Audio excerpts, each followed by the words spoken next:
It's Tuesday already. Plenty of time to get into Arsenal news. So that's what we're going to do in today's Arsenal News Show.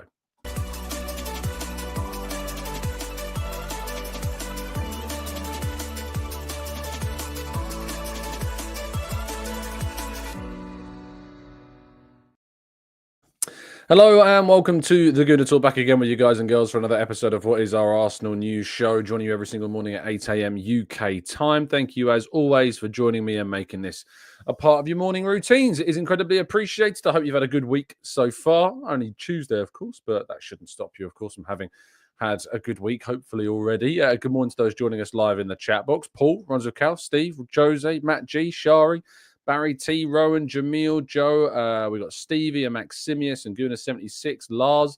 We've got Barry, Paul, Martin, and plenty more of you all joining us as well. Just a heads up, of course, it is nearly a week until our live event next week. For those of you that are coming along, can't wait to host you, of course. For those of you that can no longer make it, please make sure that you send in those refund requests ASAP. It allows, of course, people that have wanted to get tickets that weren't able to get tickets because we sold out to get them. There are a couple available after a refund request yesterday. So if indeed you wanted to grab one and you were unlucky in the last round of first come, first serve tickets, there are a couple up on the website. So go and check those out if you haven't done so already. It is, as I say, no promises that they'll still be there when you're listening to this, perhaps on catch-up. But there is, of course, just up in the Gooner Talk Live 2025, and the Eventbrite website should come up. Right, let's jump to today's stories. We begin with Diogo Jota. To be honest, I'm just kind of covering this one off because I can't say I've heard anything to corroborate these claims that Arsenal have any interest in the Portuguese international. Effectively, the story comes from Footy Insider. There's been a few more kind of suggestions from other individuals, but there's not really much on this one that Arsenal have a genuine interest in him. Of course, that may be the case and that we're just not informed too much on this one right now, but I've certainly heard nothing to suggest that Arsenal are indeed interested in Diogo Jota. So I'm just kind of covering this one off. Just so you know that we have covered it, and stops people kind of asking, are we signing Diogo Jota? Probably not, is the answer. Similar with this, Bild in Germany have reported that Arsenal are among a number of other clubs that are interested in signing Karui Adeyemi. The German international, of course, former Red Bull Salzburg player, has been linked for quite a while, actually, with a move to the Premier League. But so far, that has not transpired. So far, in 12 matches, he has 2 goals and 3 assists. He can play as a centre forward. He can play more so in those wide areas, particularly on the left-hand side. And across all competitions, he has 5 goals and 6 assists in 17 games. He has suffered a muscle injury earlier on in the campaign, which meant he missed as many as 8 Bundesliga matches, and then has struggled to kind of reintegrate himself back into the Borussia Dortmund starting 11 for the most part, because Jamie Gittins has been playing the majority of the games on the left-hand side, which isn't really necessarily too much of a surprise. Zehu Garassi playing as their starting centre forward. So, yeah, not too surprising that he's struggling with minutes after coming back from that injury, the players that are ahead of him. But he is a player whose name has come up in Arsenal circles, according to Bild in Germany. Moving, though, to the Arsenal summer. So it feels like summer, probably where they are, but the Arsenal Dubai warm weather training camp. And there was a familiar face seen in the training grounds. And that was, of course, as you've probably seen from your social media feeds yesterday, Mohamed Elneny. Mohamed Elneny returned to Arsenal to say hello to some of his former teammates, of course. He left Arsenal in the summer at the expiration of his Arsenal contract following many, many years with the club. In fact, he's one of the few players, I think, that managed to still play when Mikel Arteta was a player at the club as well. And certainly has been one of the most kind of liked characters amongst the Arsenal squad over the last couple of decades or so. Has, of course, one of the best Arsenal fan songs of all time, Shake It Elneny. It's one that gets stuck in your head very quickly. So I do say that with warning, of course. But yes, he's back with the group. I think we saw last year, I think Bakary Sagna was seen with the group in Dubai last year. So it seems to be something that the club are, always keen to kind of get former teammates back and players that lift the mood and kind of get individuals into the group that has kind of, a positive impact on the social side and the mental side of of the team. And Mohamed Elneny, if there's ever a player that could lift spirits and bring a smile to players' faces, I think we can agree that Mohamed Elneny would probably be that individual. Ben White has indeed stepped up training, and many have claimed that he is indeed looking to return for the squad against Leicester this weekend. Arsenal travel to the King Power Stadium looking to get their league campaign continuing and up and running after that big win over Manchester City before their last game before the break against Newcastle. And Arsenal will be looking to, of course, claim another big win. But Ben White being back and involved in the majority of training, it seems, is closing in on that return. Arsenal aren't going to rush him. That is for sure. They aren't going to be in a situation where they kind of push Ben White too far, and he will be gradually reintegrated. But continually, we are seeing more and more of Ben White involved with the squad. I'm not sure if we've seen any necessarily too much ball work right now, but I imagine that we will see that in the coming days while, of course, they're away. But they are due to return, to my knowledge, potentially today. So we will see them back at the Shrewsbury Royalty Training Centre very soon in preparation for that match against Leicester this weekend. And that, of course, preparation and rehabilitation also marks a moment to see Bukayo Saka doing a lot more as well. Training is still some way away. There's suggestions that March, April is when we will see Bukayo Saka back with the team. But having undergone that procedure on his hamstring, he has indeed returned to begin that kind of process. Well, he's been doing it for a while, but seeing him with the squad, seeing him doing those exercises with the team is certainly a massive, massive lift.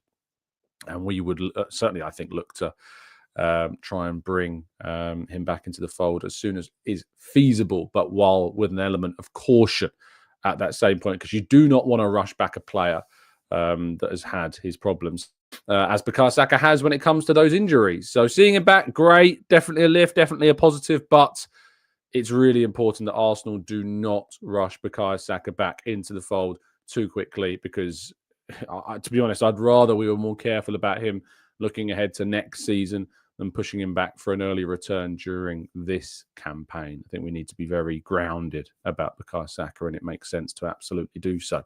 Right, shall we go to part two? It was a very quick part one, that, but there wasn't too much. It feels like an international break, doesn't it? There's not really much going on in the world of Arsenal right now. So we've covered what we've covered, but let's go to part two, your questions and more, right after this.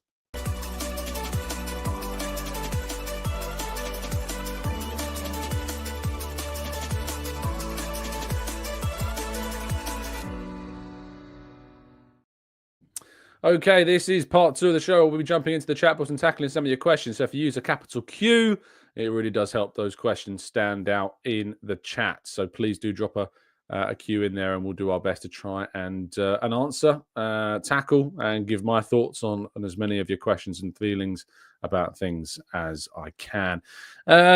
Ashley dropping a question in first says, headspace for remaining Premier League fixtures, ? My mind have to win at Anfield, so their 3 to 6 point gap is made up. Everton, Wolves, Villa, City, Newcastle, next 5 for Liverpool. Saka hopefully back in March, and no interlull with, of course, Kai. We imagine will be playing for Germany during that interlull, so the likes of him getting a break is incredibly slim. But my headspace for these fixtures is just to take it game by game. You've just got to take it game by game. We cannot afford to get too far ahead of ourselves. The gap is there. We're second in the league. We just need to take each game as it comes. Play Leicester, get that result. Play the next game, West Ham, I think it is, get that result. Go to Forest, really difficult place to go this season, get that result. Then you go to Manchester United, then you host Chelsea, then you host the team in Fulham who've already beaten you this season, or drawn with you this season. And then Everton away, Brentford, Ipswich, Palace, Bournemouth, Liverpool, Newcastle, Southampton makes up the final games of the league. There's a lot of winnable fixtures there. Arsenal could theoretically go on a run, but we are missing a lot of players. Very hard to see us being able to do that. And Champions League football is also set to return as well. But my headspace is positive, optimistic, and we just got to take each game as it comes and then see where that takes us, see what happens with other teams along the way as well. Let's go to Derek says, Tom, where on earth is Tomiyasu? Not with the team, still injured, Derek, and there isn't really any update on that. Warren Child says, any truth in the Zubimendi links? Yes, of course. Arsenal are in a very good position when it comes to potentially landing Zubimendi in the summer. In fact, it looks like a deal that you would say, well, I would certainly put myself in a position of saying I'm confident that Arsenal will land Martin Zubimendi. That's certainly all the noise that we're getting at the moment. So no reason not to have that confidence, I think, about a player like Martin Zubimendi. It seems that we're in a really good place when it comes to trying to land the Spanish international. Boston says, can Max Dowman play in the league at 15? I don't think so. The difference between him and Ethan Nwaneri is that he doesn't turn 16 until next season. So I don't think he can play in the league or the Champions League during the current campaign. I could be wrong, but I think that's the reason why Ethan Nwaneri was turning 16 in the season that he was 15, whereas next season is the season where Max Dowman would turn 16. So I don't think he can play. A1 says, how do we get Saka, Odegaard and Nwaneri in the same team? You don't have to. Of course, you can rotate, you can make changes, you can bring players off the bench. Arteta has suggested that Nwaneri could play as a striker in the future, so don't rule that out entirely, that Nwaneri could indeed be playing as a centre-forward in the team. But we don't have to squeeze all of our best players that typically play in those positions on the right into the same starting 11. You've got them to come off the bench. You look at Liverpool, they don't say, how do we fit Salah and Jota and Diaz and Gakpo all in the same team? They rotate, they change players. Nunez involved in that as well. Granny Pooh says, any clues on who the guests might be for Thursday? No, we want surprises, mate. We need to leave some things, to our imagination. I don't want to spoil any surprises of who might the panelists be for the live show next week. It's going to be a lot of fun, and I'm very much looking forward to it. Alex says, I know we're not in it anymore, but what's your thoughts on the FA Cup draw? I'll be really honest with you. I don't even know what the draw is. I did not pay any attention to the draw whatsoever. Shall we have a quick look? So the draw is Preston against Burnley, Villa against Cardiff, Palace against Millwall, Man United against Fulham, Newcastle against Brighton, Bournemouth against Wolves, Manchester City play Plymouth, Exeter City against Nottingham Forest, and Ipswich. Man City getting a very kind draw. Surprise, surprise. But I think Fulham will probably knock out Manchester United. Newcastle Brighton's a really good game, although I think Newcastle will probably progress. I think Villa and Newcastle have got really good opportunities this season of potentially getting through. Who have Bournemouth got? Wolves. So, yeah, I think Bournemouth have got a really interesting chance. It's a very open FA Cup this year. So let's see how it plays. But, yeah, you're right. We're not in it, so I didn't really pay it too much attention. Jasper says, on account of injuries, can we stop players from going on international duty? If not now, when can clubs stand up to the excessive international schedule? I mean, obviously clubs can have a say. They can recommend to national sides they don't think players should go. They should be allowed a rest when need be. But those international sides also have as much of a right as Arsenal do to say that we need them to play. And when it comes to the international break, they will get the last say over the club. So there is some sway, but it is limited. So don't expect Havertz to be let off, for instance, during this particular run of games. Shano says, do you think it's ironic that City won that last fairy tale Premier League 8 points behind with 6 games left, but since they have then killed the idea of it happening again due to their relentlessness? I guess there is some irony, of course, to that. We are, 6 points behind, but they have a game in hand, Liverpool over Arsenal, that we would imagine that they're going to be expected to win that game. It is the last Merseyside derby, of course, at Goodison Park. So maybe we can have a small glimmer of hope that something might go Arsenal's way. But if they were to, have that, it would be very, very, it'd be very hard to see Arsenal making up that gap. Even if Everton were to beat Liverpool, it's still going to be very, very difficult for it to happen. Let's go to Will, who says, thoughts on the up-and-coming Harriman Anous. Talented young player. I'm always a little bit hesitant to kind of big these youngsters up too much. There's a lot of football still to be played, a lot of development still to go. But he's certainly considered one of the more exciting talents among the Arsenal attackers. He can play across the front forward line. I think Next Gen provides a lot of insight onto that. And if you're not following Next Generation Arsenal on Twitter, you definitely should be. But I think he did a really good thread the other day of all of kind of the youth players that are exciting.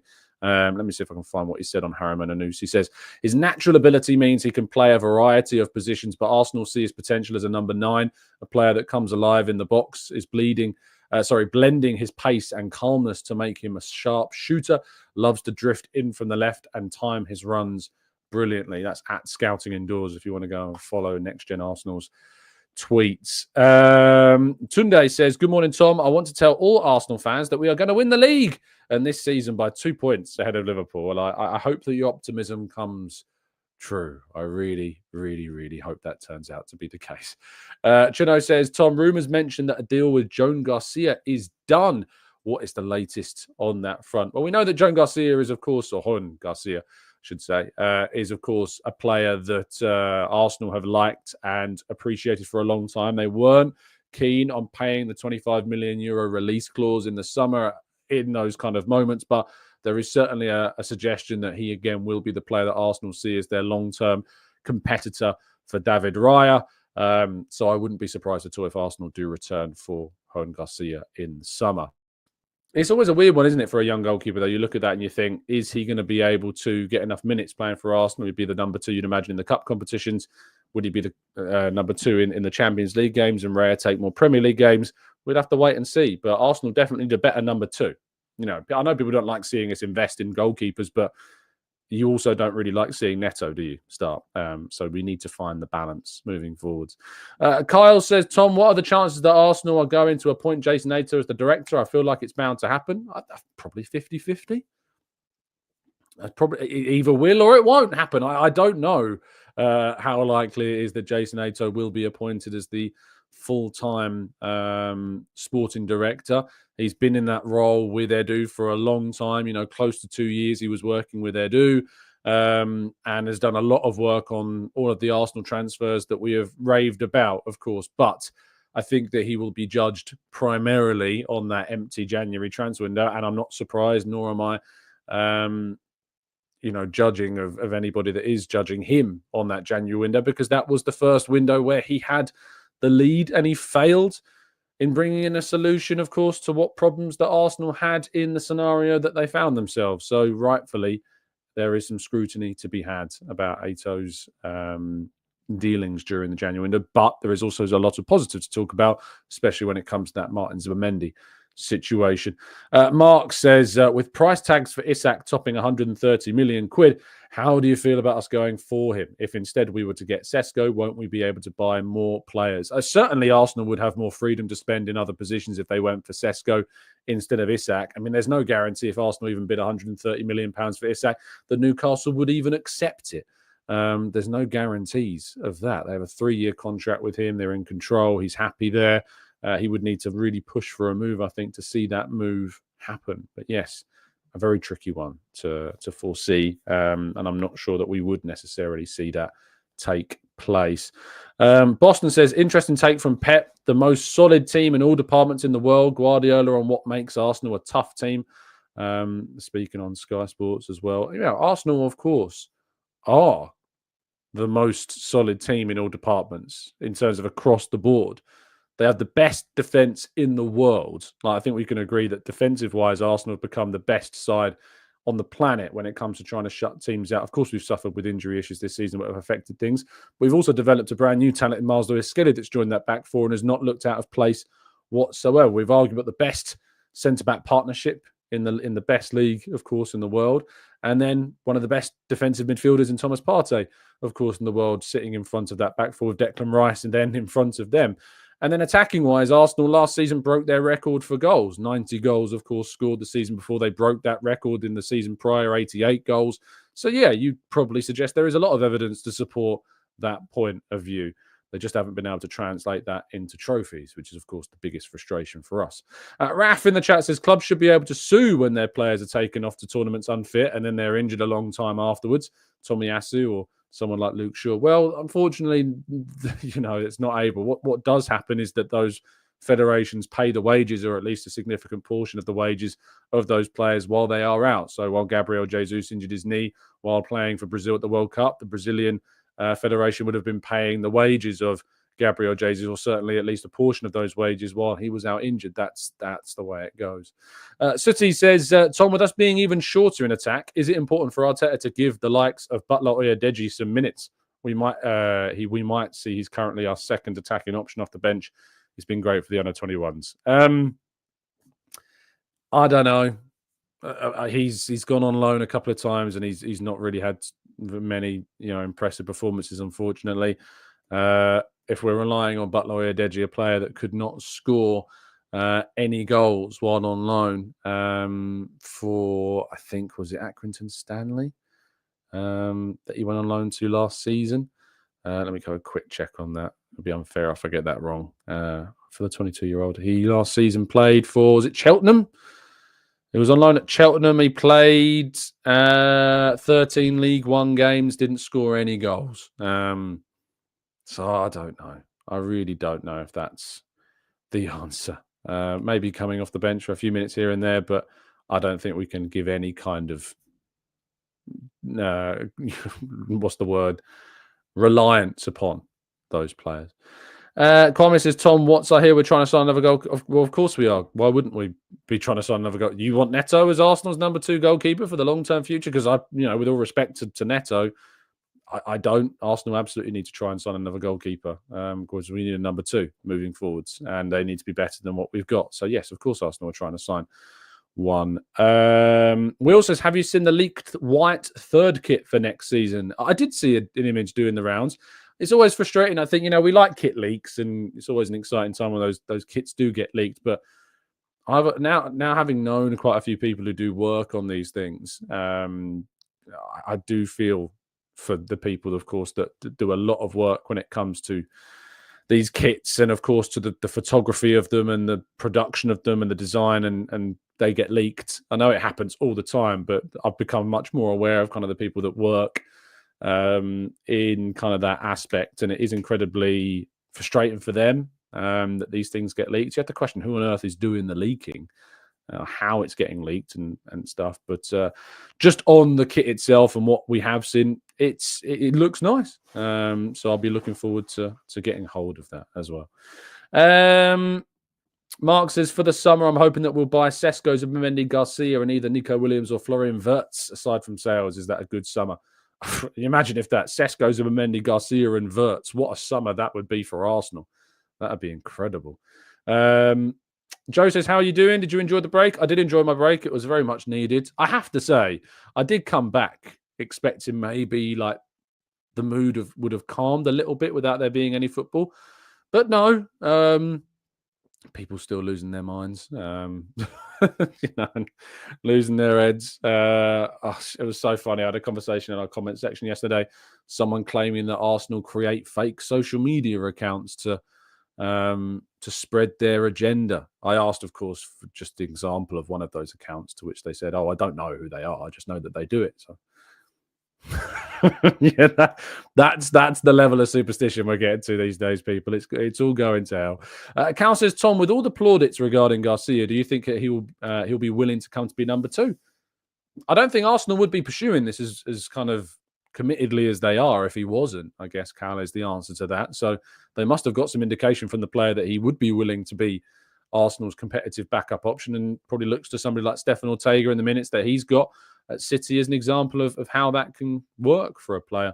Alex says, Kieran Tierney going back to Celtic, was it a waste of 25 million, or getting 5 to 6 seasons out of him make up for it? Well, Kieran Tierney, of course, joined the club a long time ago now. He joined Arsenal in 2019, or believing 6 years after he's left.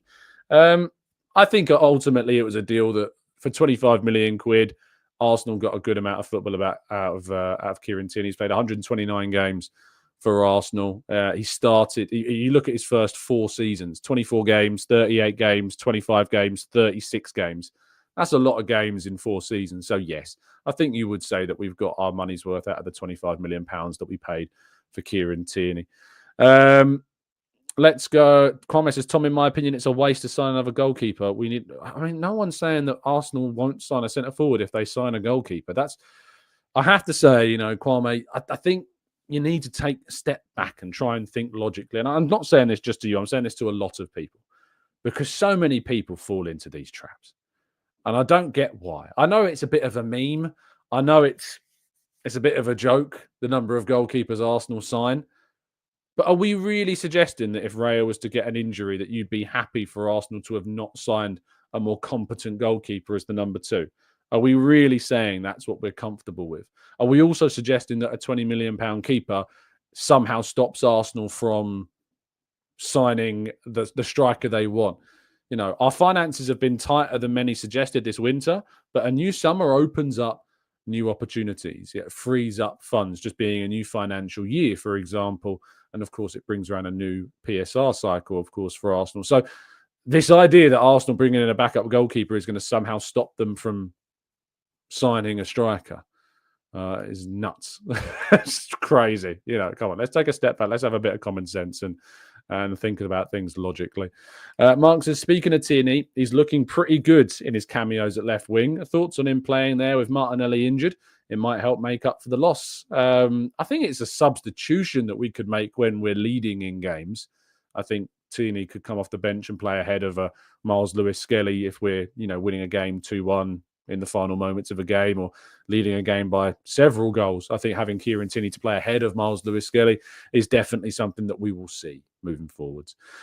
King Shah says, we have Carl Hein as our number 2, so we can use the funds for... I mean, I've not heard that he's doing particularly great in Spain. He's playing for Real Valladolid this season. He's conceded 48 goals in 23 matches. I know he's playing for arguably the worst side in La Liga. But I've not heard that he's doing much that would make me want to commit to him being our number 2, mate. So no, sadly, that's not the answer. Joseph Kelleher and Ortega are both great backups. Unsurprising that the 2 teams that have won titles in the last however many seasons are teams that have got very good and competent number 2 goalkeepers. Morgan says, Tom, are you concerned that Timber is on 9 bookings and facing a ban? He seems to pick up a yellow every single match. So have a quick look at that. Jurriën Timber, how many yellow cards does he have in the Premier League? Obviously, Ben White returning is coming at an apt time. He doesn't have 9 yellow cards. He has 7, Morgie. So thankfully, it's not as many as you thought. He's 3 yellow cards away from getting a 2-match ban. So no, we don't need to worry about it that much. I don't know where the 9 bookings has come from, but he's only on 7. So no, you don't need to worry about that just yet. Martin says, this striker agenda is ironic given we've broken our scoring record 2 seasons running and are 4 behind last season. Upgrade for sure, but we need to be more efficient. They all and look, I get where you're coming from, and I've highlighted this point.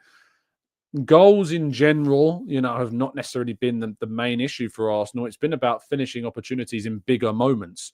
It's times where you would look at a big striker, a clinical, world-class, elite level forward, taking the chances that a player like Havertz has not taken. We also need much more competition in that position. We are incredibly thin there. Gabriel Jesus is not the answer to our centre-forward problems when Havertz is not playing there, and Havertz himself is not the answer either. So that's kind of the key part when it comes to that. But you're right to bring up that record.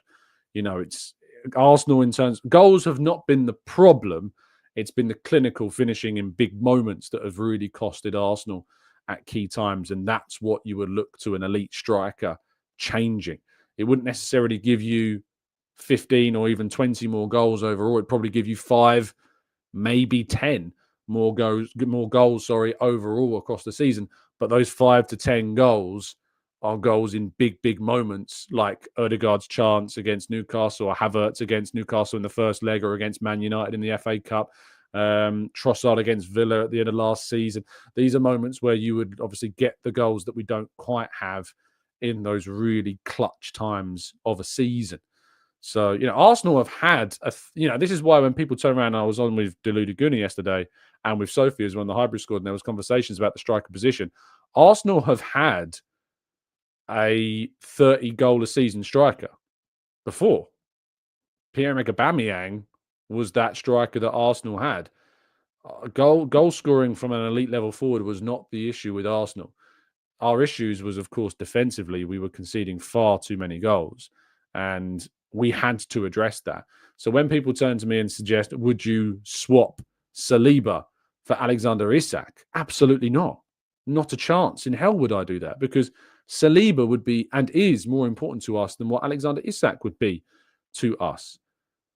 Titles are won with solid defenses. Goals win games, of course, but that cliche is very true.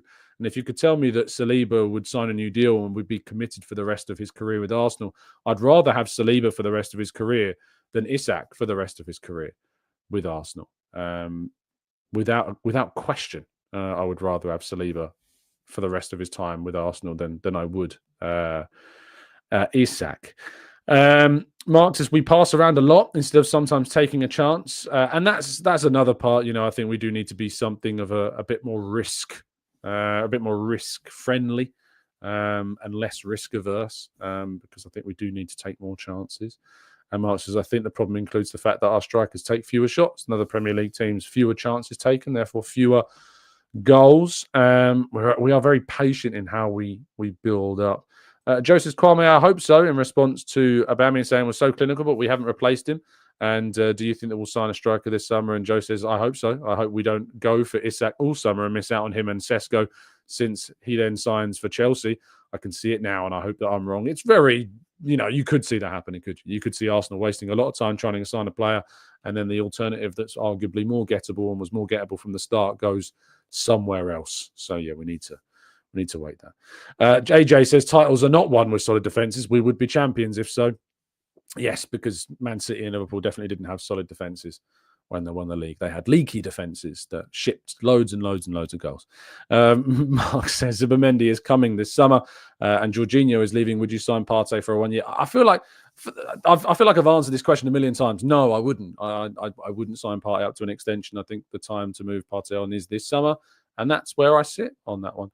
Zanzi says Diogo Jota is not the player that we need. His injury list is horrendous. That being said, I'm sure that the medical team would welcome him and he'd fit right in. Khan says, hey, Tom, we have taken less shots per 90 per game versus last season. I think it's 15 to 16 shots in the last 2 seasons, and this season it's around 13. That may be form. I think it's the loss of Bukayo Saka. I think it's the loss of Odegaard for a lot of this season. I think it's ultimately been those things that have cost Arsenal. I think obviously teams have played more defensively against us as well, and that also limits chances. Also, there's a lot of factors that have been out of our control as to why that stat has diminished. And I think that comes down to those 3 things that I've highlighted there.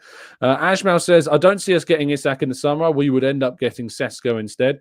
We are about to see head loss from fans asking why we didn't sign Sesko in January. I mean, we couldn't sign him in January. And that's the thing. And I'll raise this point again. Like, if you genuinely believe that Arsenal could have signed Sesko in January, there's nothing I can say. Because I know that they couldn't.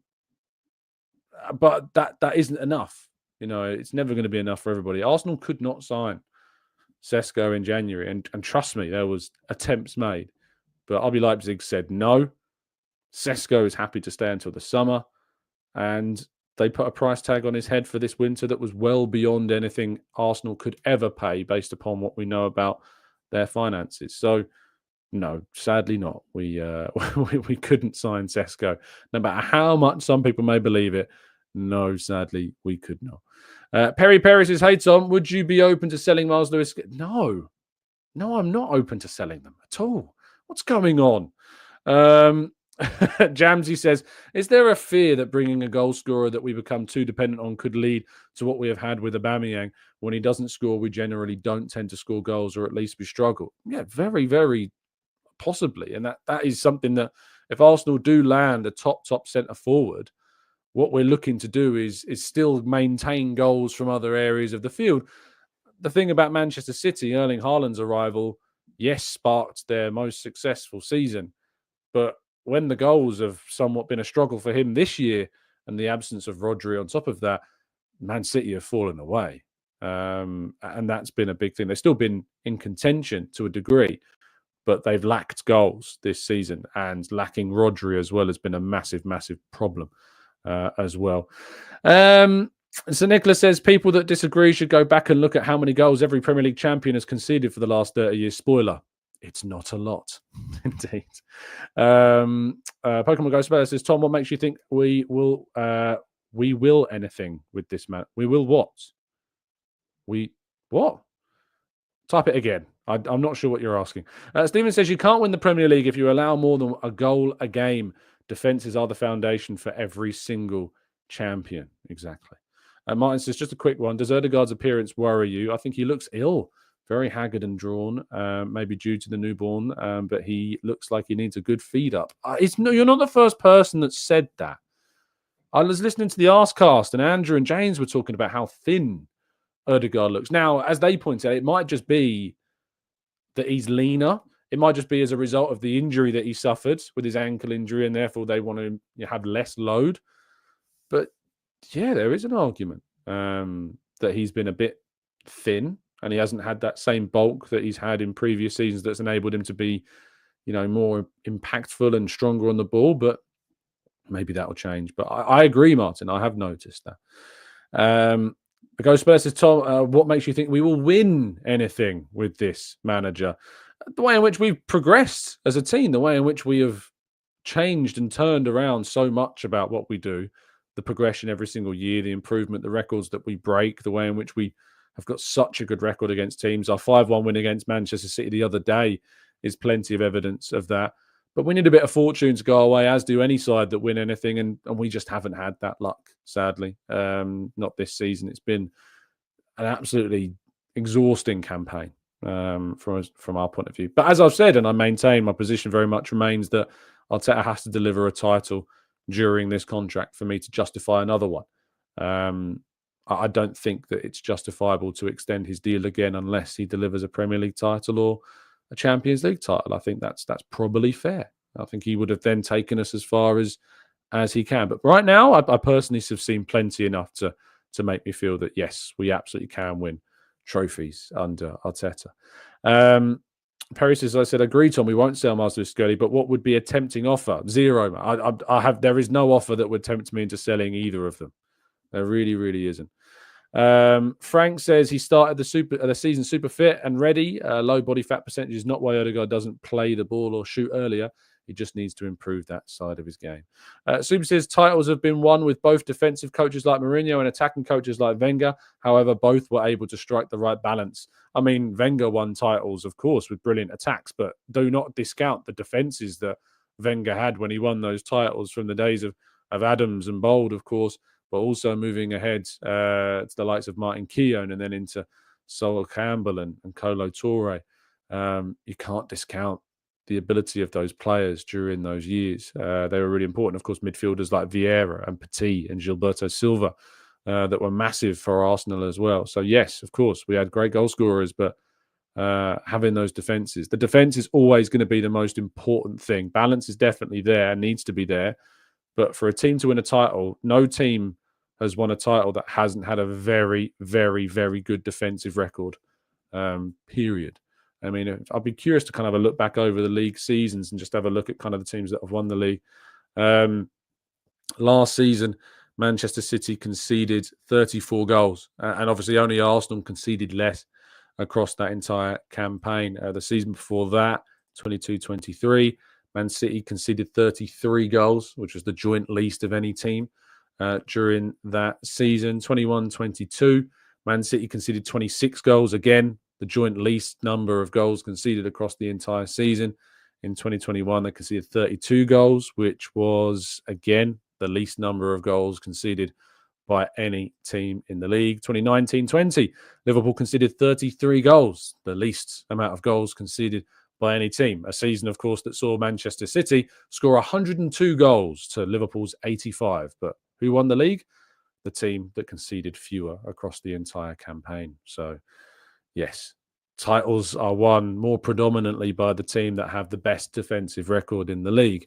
But you need to strike that balance, and you still need to score plenty of goals to be able to do so. But the defense will always eke out the attacking ability of a side when it comes to winning titles.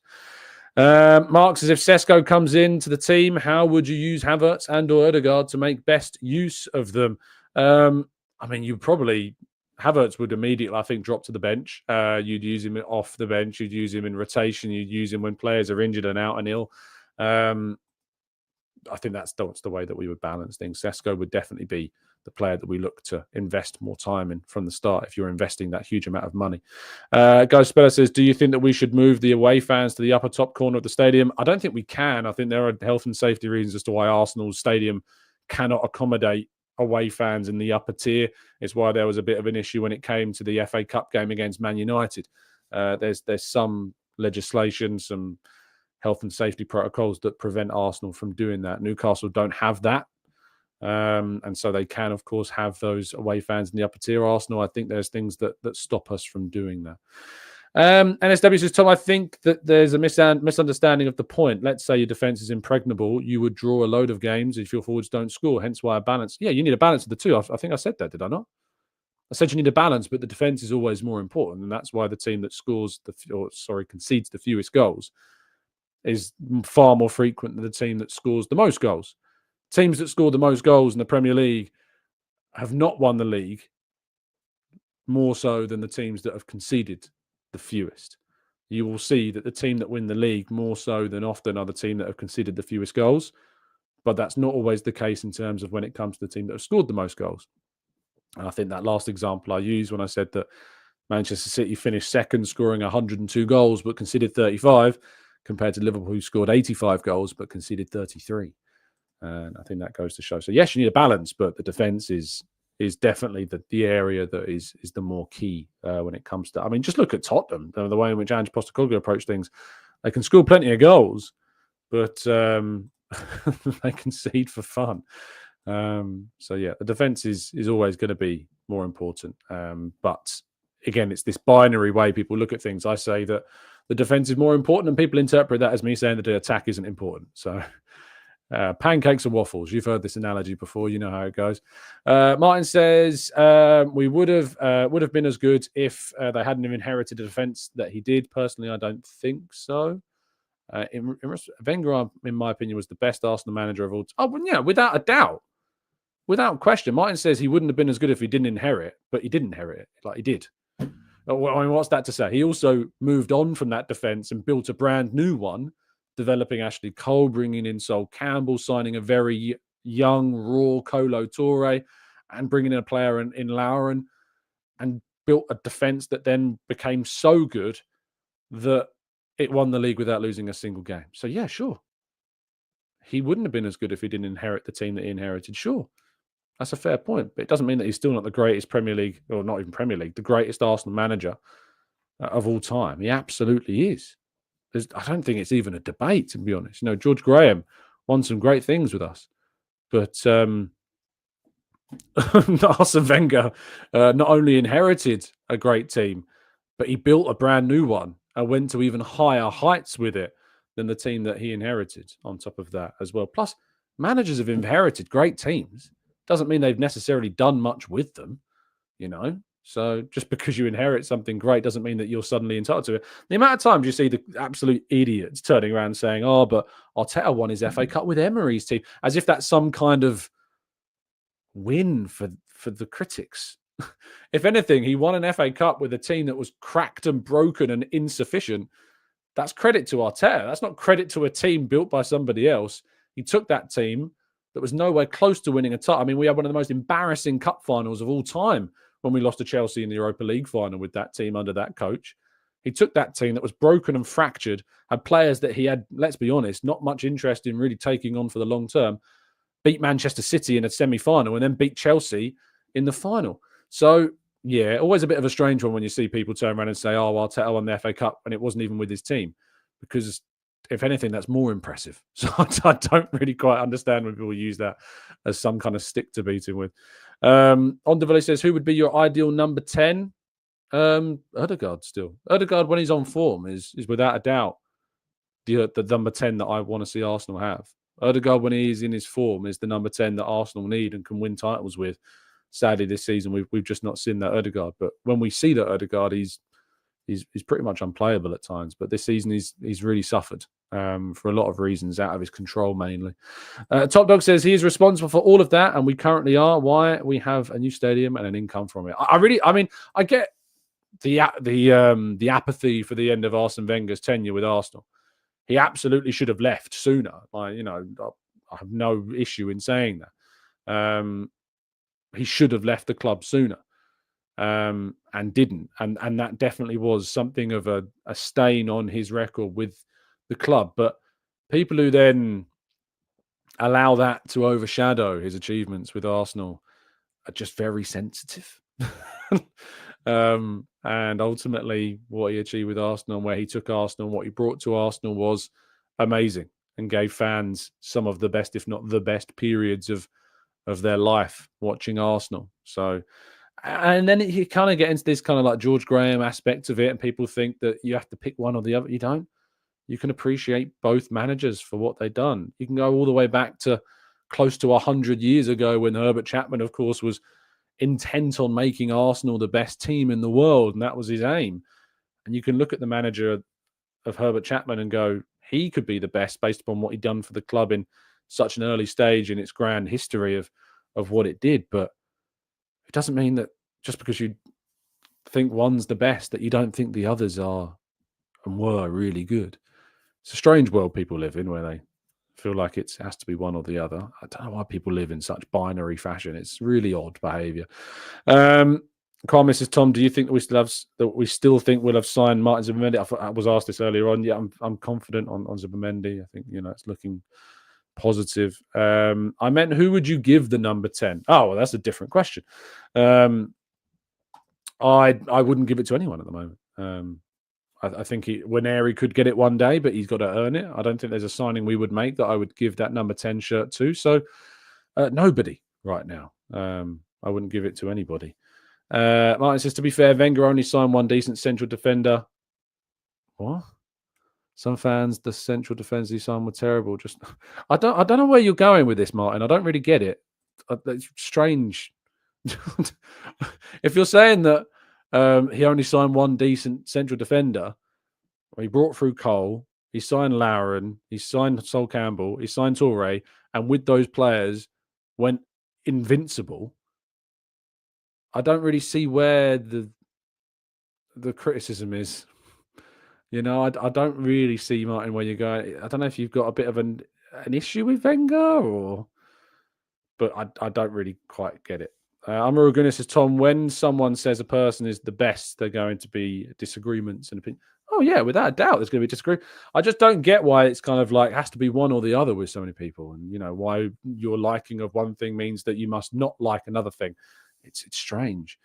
Kim says, Max Dowman cannot play for the seniors. He's an under-15s player. Yeah, we know this. Aussie Cannon says, let me on strip. Strip. Let me on strip. I'm not going to let you on and strip. That's weird. Goodness gracious. That's a bit of aggressive. Let me on and strip. Oh, dear. It's getting a bit... It's 8 o'clock in the morning, Aussie. Come on, son. AJ says, Campbell and Toure were the only decent centre-backs he signed. Thanks. This is really odd. The only decent centre-backs he ever signed. So was Koscielny not decent? Was Mertesacker not decent? I don't... These are decent defenders. They're not world class, but they're decent players. I'm struggling with this. I'm really struggling with this. Like, what the idea? Why there's such a desperation for some people to suddenly bash Wenger this morning? He only signed 2 decent defenders. I don't know what's going on. It's really strange. It's really, really odd. It's really, really, really quite odd this morning. I don't know what's going on. Anyway, we're going to wrap things up there. Thank you so much, as always, for tuning in. Really appreciate your time. Fantastic morning. Stay safe, stay well, stay happy and respectful. And as always, up the Arsenal.